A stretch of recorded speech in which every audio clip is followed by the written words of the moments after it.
I've directed my team to provide every available resource as fast as possible to your communities to rescue, recover, and to begin rebuilding. They're claiming there's 98 people dead in that area. Couldn't be a bigger lie.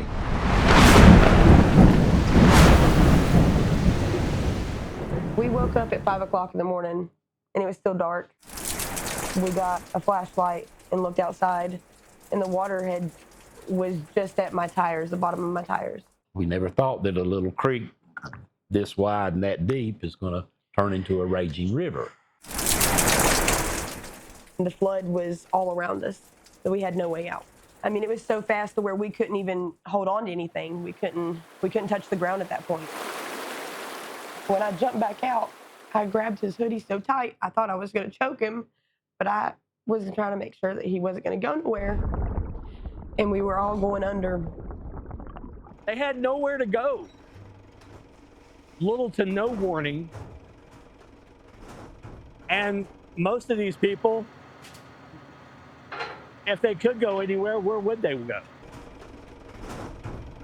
I mean, how many hurricanes do you have hitting the mountain and doing this kind of damage? It doesn't happen. It's unheard of.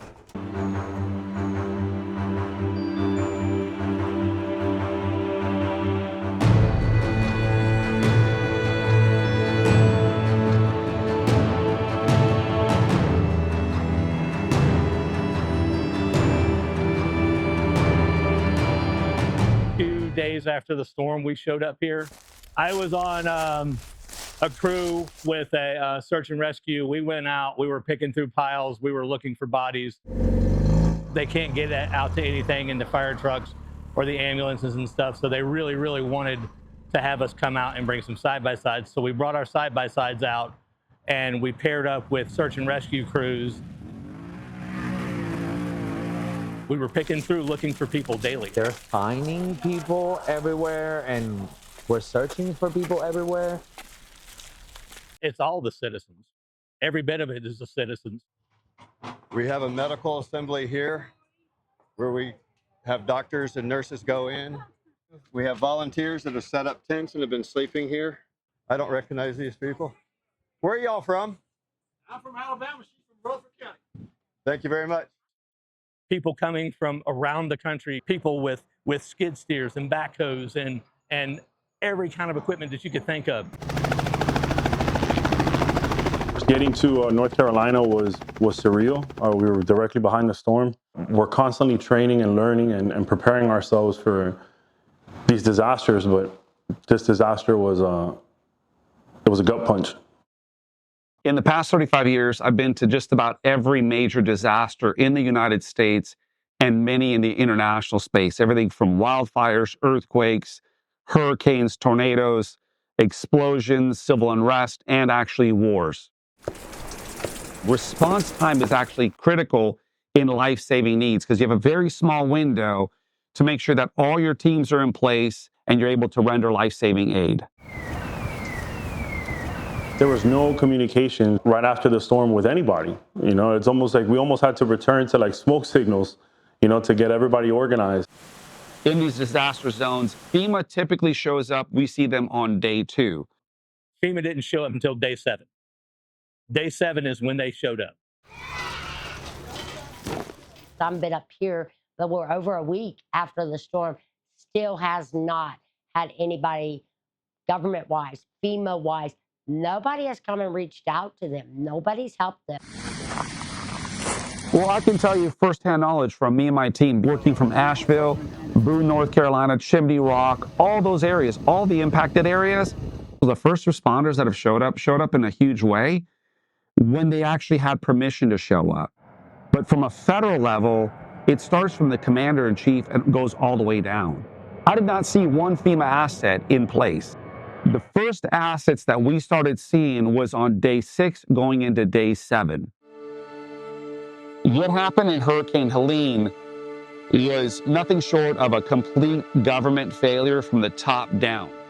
You have this massive hurricane coming over the mountains, you send out a reverse 911, you evacuate those zones, none of that happened.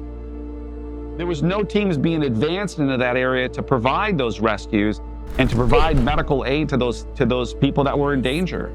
Those people that were cut off completely from medical, from food, from water, from communication, from all resources. I've never seen a worse disaster response ever.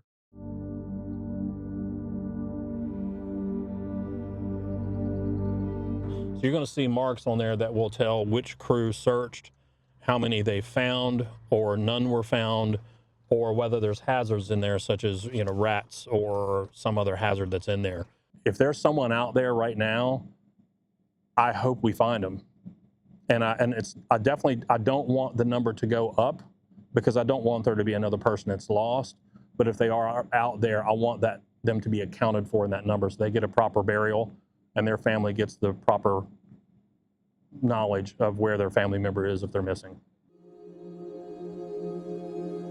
There are so many piles around here, so many areas that haven't been touched.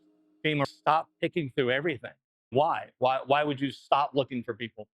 There's definitely more bodies that are being found, and there's a lot more people that are missing that no, the government is not, the news is not telling you. I've seen drone footage of these 28 trucks that are freezer trucks that are supposedly holding these bodies as a mobile mortuary. These trucks that are holding these bodies, if there's 90 people dead in this whole storm, why are there 28 trucks at this one area that hold 50 people apiece? I'm saying well over 5,000 bodies have already come out of here. And I'm sorry, I know that sounds like far-fetched, but it's not, because I'm hearing too much. Families that are missing 12, 15, 20 people, and you're only saying there's 100 or 200. Well, I got 6 families right here that are already beating your numbers. They're claiming there's 98 people dead in that area couldn't be a bigger lie. Everybody in the community that has lost many, many loved ones can attest that that number is far greater than that. When the hospital ran out of body bags, that was over 750 body bags, and they had run out of body bags.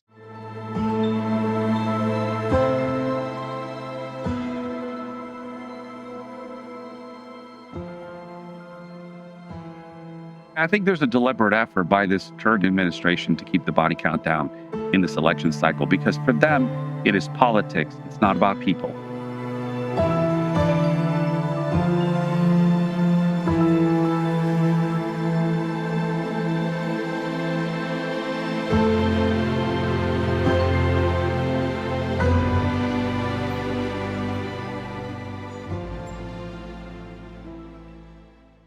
Just upsetting. They need closure.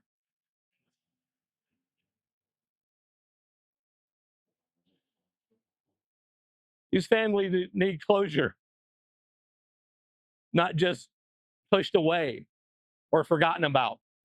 People need to just tell the truth. I mean, you know, let's be truthful and honest. They talk about being transparent. You hear that word all the time. And let's be transparent with this and let people know the real story. I mean, as devastating as it is and as hard as it is, that was somebody's loved one, you know?